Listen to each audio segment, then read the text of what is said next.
Kepada yang terhormat Bapak Presiden Republik Indonesia, Pak Jokowi.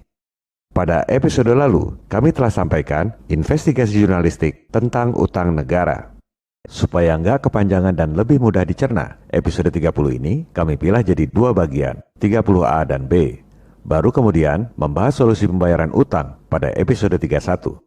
Di episode 30A ini, kami sampaikan fakta dan data yang tak terbantahkan bahwa utang luar negeri itu inflasinya sama aja dengan nyetak duit sendiri.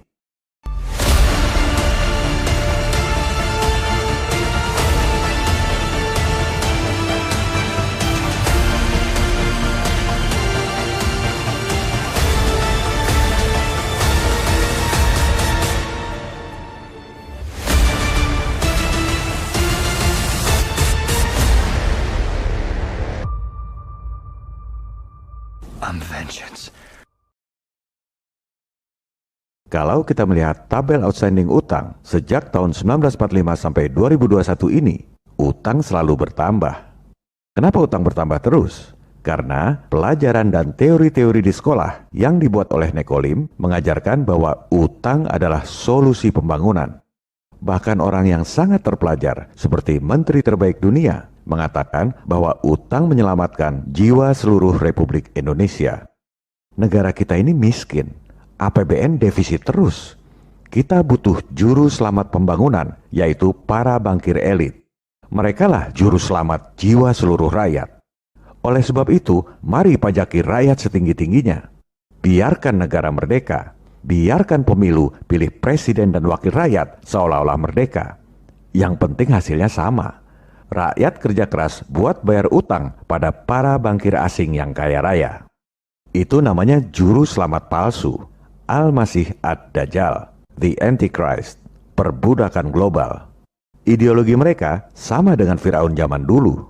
Mereka meyakini bahwa mereka adalah Tuhan di dunia ini, dan kita semua, umat manusia lain di dunia, adalah budak-budaknya.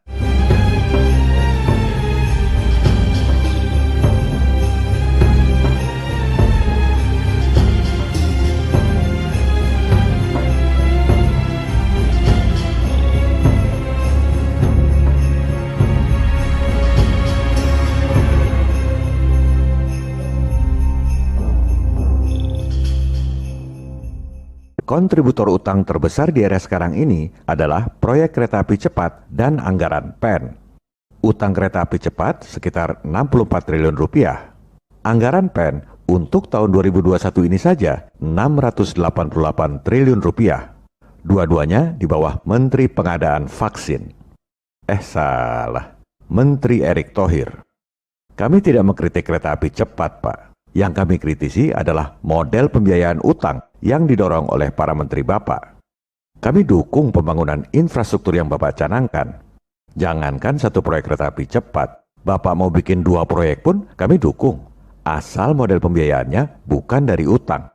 Semua menteri dan teknokrat Bapak bilang kita nggak mampu biayai proyek-proyek infrastruktur, makanya harus ngutang.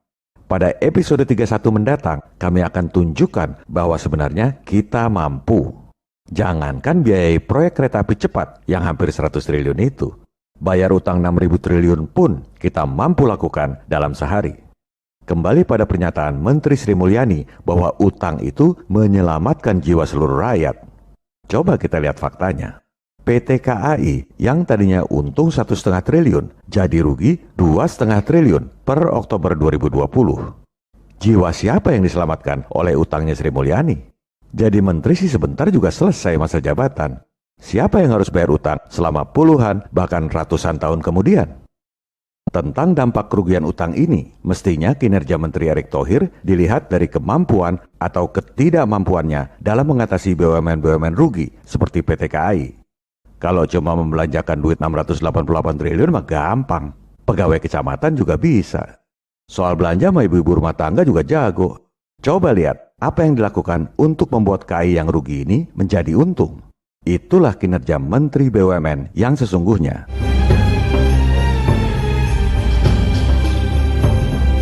Duit dari mana untuk membiayai anggaran PEN 688 triliun rupiah itu?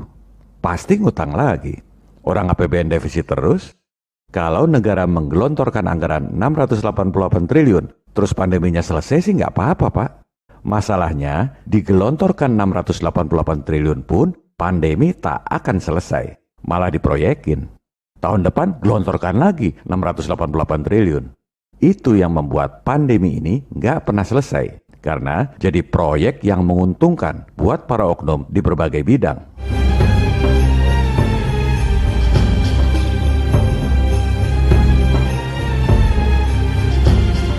Pandemi bisa selesai dengan cara yang sangat murah. Stop pendanaannya, maka pandemi selesai. Bukan kata saya, tapi kata penemu PCR yang alatnya digunakan untuk mendeteksi virus.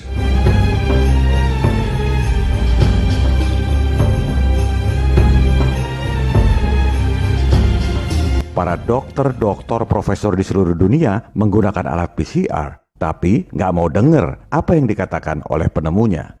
Seolah lebih ngerti PCR dari penemunya sendiri. Padahal sebenarnya nggak pernah bikin apa-apa. Saya nggak mungkin jelaskan ini di YouTube karena pasti dibredel. Kami sudah jelaskan di episode 26 dan 27. Karena dilarang di YouTube, kami simpan di platform milik kami sendiri, mbakyoutube.com.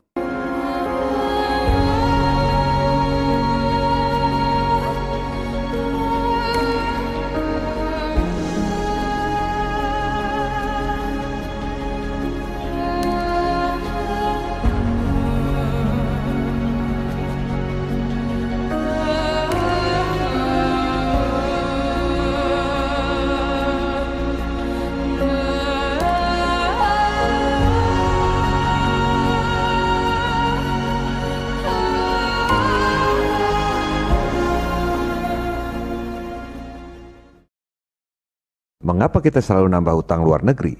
Karena teori-teori di sekolah yang diajarkan oleh Nekolim mengatakan bahwa kalau nyetak duit sendiri inflasi. Lihat itu buktinya, Zimbabwe. Inflasi parah karena nyetak duit sendiri. Ekonomi hancur.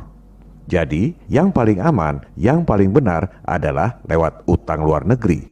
Nggak akan inflasi karena bukan Indonesia yang terbitkan uang. Pak Presiden, mohon izin untuk menyampaikan fakta dan data yang tak terbantahkan bahwa mitos tersebut adalah bohong. Kebohongan yang diajarkan di sekolah dan dipropagandakan oleh media. Kita gunakan 3 fakta dokumen yang kredibel dan tak terbantahkan. Laporan tahunan Bank Indonesia, Statistik Utang Luar Negeri Indonesia atau SULNI, serta Statistik Ekonomi dan Keuangan Indonesia. Ketiga dokumen tersebut dipublikasikan oleh BI. Rakyat Bapak ini cerdas, Pak. Bisa menganalisis keterkaitan antara utang luar negeri dengan uang dalam peredaran yang tidak dihitung oleh menteri beserta para pejabat Kemenkeu. Meskipun kami ini cuma tukang becak dan tukang sayur. Saudara-saudaraku tukang becak. Saudara-saudaraku tukang sayur. Saudara-saudaraku pegawai yang sekecil-kecilnya. Tidak ada satu yang terkecuali. Semuanya saudara-saudara, saya sampaikan salamku kepada saudara-saudara sekalian. Kembali pada 3 fakta dokumen yang kredibel dan tak terbantahkan. Laporan tahunan Bank Indonesia, Statistik Utang Luar Negeri Indonesia atau SULNI, serta Statistik Ekonomi dan Keuangan Indonesia. Pertama, kita lihat data SEKI. Jumlah rupiah dalam peredaran selama 9 bulan pandemi nambah 377 triliun rupiah. Siapa yang berhak menerbitkan uang rupiah? Teorinya kan cuma BI. Sekarang kita lihat faktanya. Berdasarkan laporan tahunan Bank Indonesia, uang yang diterbitkan oleh BI dari bulan Januari sampai Desember 2020 itu 105,1 triliun rupiah. Data BI ini tahunan, nggak publikasikan data bulanan. Kita nggak tahu persis berapa yang diterbitkan dari bulan Maret sampai November 2020. Kita asumsikan saja 100 triliun, walaupun pasti kurang dari itu. Setahun aja 105 triliun, 9 bulan anggap saja 100 triliun. Berarti ada 277 triliun rupiah penambahan uang rupiah yang beredar tapi tidak diterbitkan oleh BI. Makanya nggak ada di neraca BI. Siapa yang terbitkan uang 277 triliun rupiah selama 9 bulan itu? Dari mana asalnya? Kita lihat lagi data SEKI. Jumlah utang dalam negeri pada periode yang sama, 9 bulan pandemi, malah berkurang. Berarti penambahan uang 277 triliun itu bukan dari utang dalam negeri. Sekarang kita lihat lagi SEKI. data penambahan utang luar negeri. Selama pandemi, Maret sampai dengan data terakhir November 2020, utang luar negeri kita bertambah 27,8 miliar dolar atau sekitar 394,2 triliun rupiah. Artinya, utang luar negeri yang 394 triliun itu menambah uang rupiah dalam peredaran 277 triliun rupiah.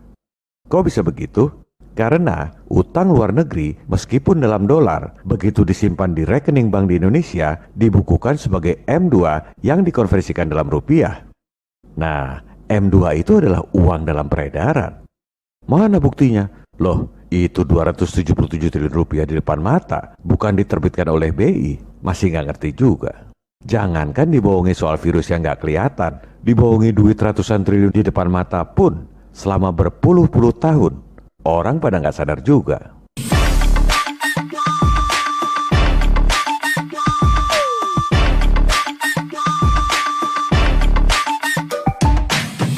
Kok jumlahnya nggak sama?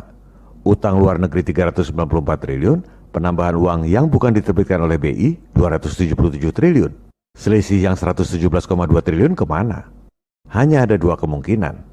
Pertama, ada utang luar negeri yang sudah dibukukan tapi uangnya belum masuk Indonesia 117,2 triliun, sehingga belum tercatat di rekening bank dan belum menambah uang dalam peredaran. Atau kemungkinan kedua, ada uang yang disimpan di luar negeri, makanya nggak tercatat sebagai uang dalam peredaran di Indonesia. Bisa juga kombinasi, ada utang yang duitnya belum masuk, ada juga uang yang disimpan di luar negeri, saldonya 117,2 triliun itu. Jadi, bohong besar kalau dibilang nyetak duit sendiri inflasi, kalau utang luar negeri nggak inflasi. Buktinya, utang luar negeri menambah rupiah dalam peredaran juga. Inflasi juga. Terus, buat apa ngutang? Baik nyetak duit sendiri maupun utang, dua-duanya sama-sama nambah rupiah dalam peredaran. Sama-sama inflasi. Bedanya apa? Bedanya, kalau utang luar negeri itu harus bayar pokok dan bunga. Kalau nyetak duit sendiri, nggak bayar pokok dan bunga. Mohon maaf Pak, Bapak pilih yang mana?